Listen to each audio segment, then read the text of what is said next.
I am the Tofu Golem. Please enjoy the video. You will start by confirming prerequisites so there are no interruptions. Make sure your device has a registered fingerprint and WhatsApp is updated. Once done, open WhatsApp and tap Settings, then Account, then Privacy. You're doing this now to reach the fingerprint lock option faster. Make sure your screen lock works and you know the primary fingerprint used. Otherwise, the app won't let you enable fingerprint protection. Next, find Fingerprint Lock and get ready to toggle it on. Now enable the feature. Toggle Fingerprint Lock on.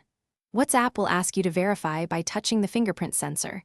When prompted, place the finger you registered with the phone. This step links the app-level lock to your device biometrics so only your fingerprint unlocks chats. Once verified, choose the auto lock interval, immediately after 1 minute or after 30 minutes, depending on how quickly you want the app locked again. Make sure you select a sensible interval. Finish by testing the lock.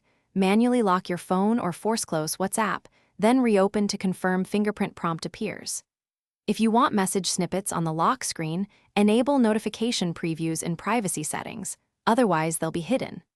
If the fingerprint prompt doesn't appear, make sure your fingerprint is registered correctly in system settings, clean the sensor, and restart the device. Often re-registering the fingerprint resolves the issue. If problems persist, update the OS and retry the steps. Thanks for watching. Consider subscribing if we helped you today.